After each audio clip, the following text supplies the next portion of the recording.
Why do so many people today feel that the world is about to end? Everywhere we look, there are voices warning about the final days. News headlines talk about wars, disasters, and uncertainty. Social media is filled with predictions about the end of the world. Many people feel anxious, some feel afraid, others feel overwhelmed by everything happening around them. And so the question keeps appearing again and again: are we living in the end times? But before fear takes control of our hearts, it is important to ask a deeper question. What did Jesus actually say about the end? Did he tell people to panic? Did he tell them to constantly search for signs and try to calculate the exact moment when the world would end? The answer might surprise many people. When Jesus spoke about the future, he did not speak with fear. He spoke with calm authority. He spoke with wisdom. And most importantly, he spoke with peace. In the gospel accounts, the disciples once asked Jesus directly about the end of the age. They wanted to know when these things would happen. They wanted clarity about the future. But the very first thing Jesus said was not a date. It was a warning. He said, "See that no one deceives you." Before talking about signs, before speaking about difficult times, Jesus warned people about deception. Why? Because whenever people are afraid, they become easy to mislead. Fear makes people desperate for answers. Fear makes people cling to anyone who claims to know exactly what will happen. Throughout history, many individuals have claimed to know the exact day the world would end. Some predicted specific years. Others predicted specific months. Some even predicted exact days. And every single time, those predictions failed. Jesus knew this would happen. That is why he said something very clear. No one knows the day or the hour, not even the angels in heaven.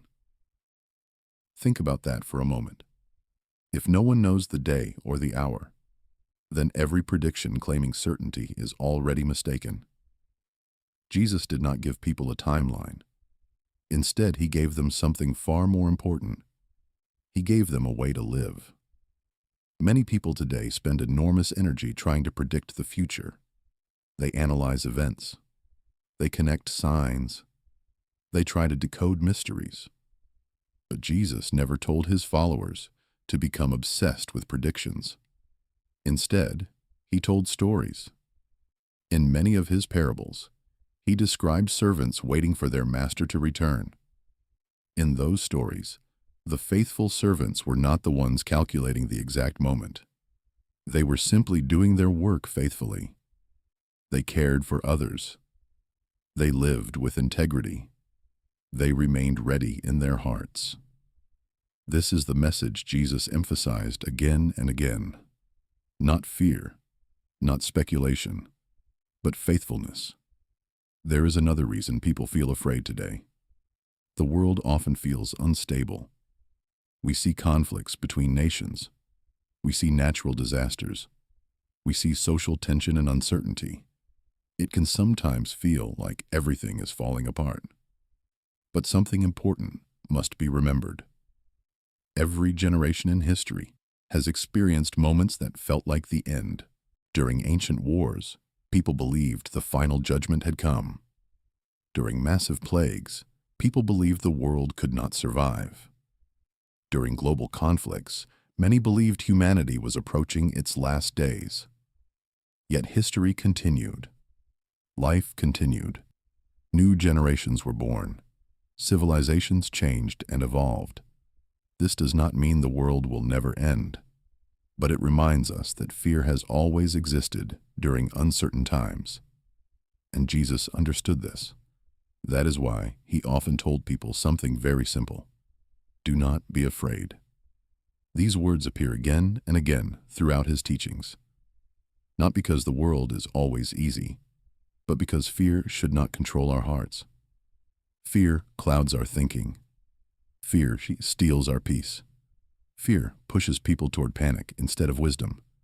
But the message of Jesus is not built on fear. It is built on trust. Trust in God. Trust that history is not random.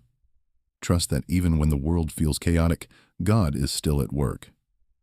Jesus also spoke about the kingdom of God in a way that many people misunderstand. Many imagine the kingdom of God as something that will only appear in the distant future. But Jesus often spoke of it as something already present. He said, "The kingdom of God is among you." That means God's work is already happening in the world today. Every act of compassion, every moment of forgiveness, every person who chooses kindness instead of hatred. These things are signs that God's kingdom is quietly growing in the world. When people become obsessed with predicting the end, they sometimes forget this. They forget that God is not only concerned with the end of history, He is concerned with the way we live today. Jesus once spoke about the final judgment in a way that surprised many people. He did not say people would be judged by how accurately they predicted the future. He did not say people would be judged by how well they interpreted signs. Instead, He spoke about simple acts of love, feeding the hungry, welcoming the stranger, caring for the sick, helping those in need. In other words, what truly matters is not how much we know about the future. What truly matters is how we treat each other today. The future belongs to God. Human beings do not control it. And perhaps that is exactly how it should be. Because if we knew every detail of the future, we might forget how to live in the present. Jesus often reminded His followers not to worry too much about tomorrow. Do not worry about tomorrow, for tomorrow will worry about itself. This teaching applies even to our fears about the end of the world. Our task is not to control the future.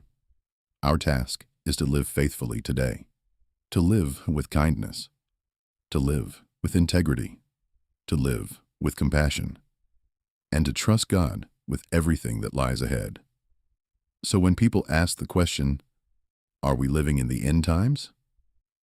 Perhaps the better question is this: how should we live today? If we live with love, faith, and hope, then the exact timing of the end becomes far less important. Because a life lived in faith is always ready, and a heart that trusts God has nothing to fear. The future is not something we need to panic about. The future is something we can place safely in God's hands. And when we do that, we discover something powerful. Peace replaces fear. Hope replaces anxiety. And life becomes not a countdown to the end, but an opportunity to live the way Jesus taught us to live. If this message speaks to your heart, subscribe and share it so more people can hear the teachings of Jesus.